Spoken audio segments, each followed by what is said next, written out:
Hello बच्चों, आज मैं आपके लिए इंग्लिश का टॉपिक लेके आई हूँ। वो है use of a and an. ठीक है बच्चों, ए और एन का यूज आप पहले भी करते आए हो, लेकिन स्टिल बच्चे फिर भी गलतियां कर देते हैं क्योंकि उन्हें कुछ वर्ड से बड़ी कंफ्यूजन रहती है। तो आज इस कंफ्यूजन को दूर करते हुए मैं आपको यूज ऑफ ए और एन समझाऊंगी। तो आप अच्छे से देखेंगे एंड तक, क्योंकि एंड तक ही आपको सारी क्लैरिफिकेशन होगी। तो बच्चे शुरू करते हैं। आप सबको ए टू जेड आता है, ABCD you all know very well. तो बेटा ABCD में हमारे पास 5 वॉवल्स होते हैं, A-E-I-O-U। ठीक, VOWELS वॉवल्स, और वॉवल्स भी बोलते हैं इसको। तो बच्चे 5 हमारे पास क्या हो गए, वॉवल्स, और 26 में से 5 गए, बचे हुए 21। ये 21 हमारे पास हो गए कॉन्सोनेंट्स। ठीक है, तो A-E-I-O-U के अलावा जो भी हमारे पास 21 अल्फाबेट बचते हैं वो हमारे कॉन्सोनेंट्स में आते हैं। तो इस तरह से हमने इस ABCD को 2 पार्ट में डिवाइड कर लिया, वॉवल्स और कॉन्सोनेंट्स। ठीक है बच्चों, अब हम देखेंगे एन और ए किसके साथ लगता है। जो हमारा एन है, एन, वो हमारा लगता है उन वर्ड्स के आगे जिन वर्ड्स में वाउल्स की आवाज से शुरू होते हैं। जो वर्ड्स वाउल्स की आवाज से शुरू होते हैं और सिंगुलर नंबर हो। सिंगुलर नंबर पता है ना आपको, एक वचन। जी हाँ, एक वचन आपको पता है। जो जो एक वचन शब्द होते हैं वो अगर वाउल्स की आवाज, दोबारा से ध्यान देना बच्चों, वाउल्स की आवाज मतलब जो हमारे वाउल्स हैं A-E-I-O-U, इनसे जो साउंड निकलती है बोलते वक्त, वो क्या निकलती है, अ आ, ई ए ओ आओ, ऊ। तो बच्चों जो ये जो मात्राएं आपकी हैं, इन साउंड से शुरू होते हुए जो वर्ड होते हैं उनके आगे हम एंड का प्रयोग करते हैं। और जो वर्ड्स कॉन्सोनेंट के साउंड से शुरू होते हैं, ब जैसे बुक, सी से कैट, डी से डॉग, एफ से फिश, तो जो कॉन्सोनेंट के साउंड से शुरू होते हैं और एक वचन होते हैं, उनसे पहले हम क्या लगाते हैं, ए लगाते हैं। आई बात समझ में। तो एंड किसके साथ लगा, जिन वर्ड्स का साउंड वाउल से शुरू होता है। ठीक है, अब मैं बताती हूँ गलती कहाँ करते हो। आप लोग क्या करते हो, जो भी वर्ड A-E-I-O-U इन 5 से शुरू होता है उन सबके आगे उठा के आप एन लगा देते हो, जो कई बार गलत हो जाता है ना। तो हमारा फोकस रहना किस पे है, हमारा फोकस रहना है कि वर्ड्स जो शुरू हो रहे हैं उनके आगे शुरुआत में आवाज कौन सी आ रही है। ठीक है, तो जो इन आवाजों से शुरू होंगे शब्द, उनके आगे हम एन का प्रयोग करेंगे। तो बच्चों ये जो मैं यूज सिखा रही हूँ, ये आपको आगे कुछ एग्जाम्पल दे रही हूँ, उससे बिल्कुल क्लियर हो जाएगा। तो आप ध्यान से देखिए, ठीक है। और अगर आपकी कोई क्वेरी हो तो आप मुझसे पूछ सकते हैं। तो बच्चे स्टार्ट करें। Let us start with some examples. सबसे पहला एग्जांपल मैंने यहाँ लिखा है डैश ऑरेंज। तो जो ऑरेंज है बेटा, जब हम इसको बोल रहे हैं तो इसके आगे भी ओ है, और जो इसकी आवाज आ रही है वो भी ओ आ रही है ना, ऑरेंज। तो हमने इसके क्या लगाना है, वेरी गुड, एन लगाना है। ठीक है, सेकंड देखिए डैश बॉय, B-O-Y बॉय। तो बॉय में किसकी आवाज आ रही है, ब, दैट इज कॉन्सोनेंट, है ना। तो जब कॉन्सोनेंट की आवाज आएगी तो आप क्या लगाओगे, ए।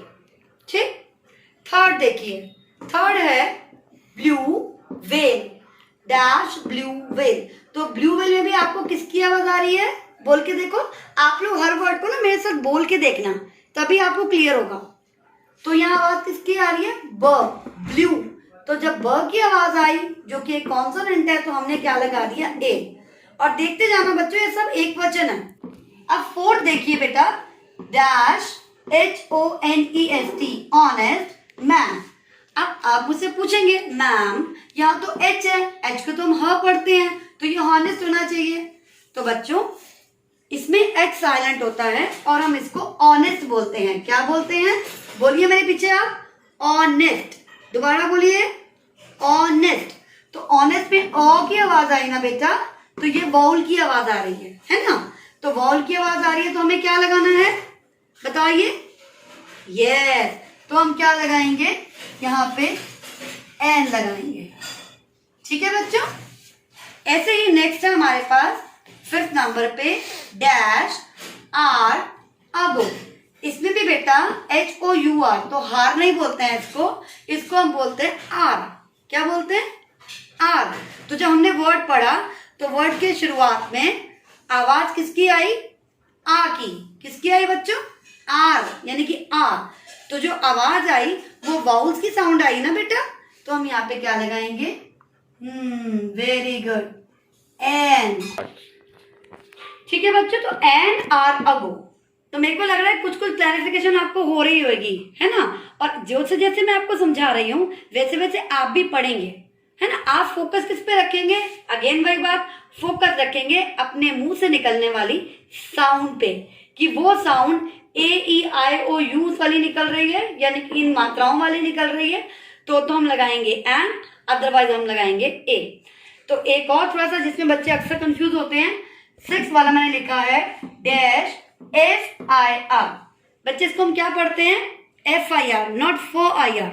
ठीक है, इट्स नॉट फिर, ये है FIR दर्ज कराते हैं ना थाने में जाकर। हाँ जी, तो ये FIR जो होती है बेटा, जब हम इसको बोलते हैं तो जो आवाज निकल रही है वो निकल रही है एफ, यानी कि जो स्टार्ट हो रहा है वो ए से शुरू हो रहा है, एफ, FIR, है ना बच्चों। तो FIR आवाज साउंड आ रही है स्टार्टिंग में, मुंह से बोल के देखिए FIR। तो फिर आप यहाँ क्या लगाएंगे? ए लगाएंगे? जी नहीं, क्या लगाएंगे बेटा? एन लगाएंगे, NFIR, क्योंकि जो साउंड आ रही है वो शुरू में ए की आ रही है। ठीक, ऐसे ही आपका 7th मैंने लिखा है यहाँ पे डैश MLA। हाँ जी, समझ गए आप, यानी कि जब मैं इसको बोल रही हूं तो साउंड निकल रही है एम, नॉट म, है ना। तो जब स्टार्टिंग में साउंड एम की निकली तो वो ए आ रहा है ना बेटा, तो MLA, जो एम है हमारा वो किसके साउंड दे रहा है? वाउल की साउंड दे रहा है। ठीक है, ये वाउल है ना एम, तो हम यहाँ पे क्या लगाएंगे बेटा? NMLA। क्लियर? आई होप सबको समझ में आ रहा होगा बच्चों। अब ऐसे ही मैंने 8th ले लिया है डैश मोंकी, आपको क्लैरिफाई करने के लिए कि एम ये भी है, एम ये भी है, लेकिन बोलते वक्त जो फर्क आ रहा है वो हमें बताएगा कि एन लगाना है या ए लगाना है। जब हम इसको पढ़ रहे हैं तो हमारा बन रहा है मोंकी। क्या बन रहा है बच्चों?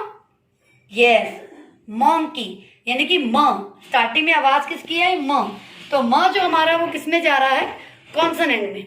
ठीक है, तो हम यहाँ लगाएंगे ए मोंकी। क्लियर? और एक वचन भी है, वो तो सारे एक वचन आप देख रहे हैं। फिर 9th में, अब 9th और 10th भी मैंने आपको इसलिए दिया है क्लैरिफाई करने के लिए, वो है डैश UMBRELLA, अम्ब्रेला।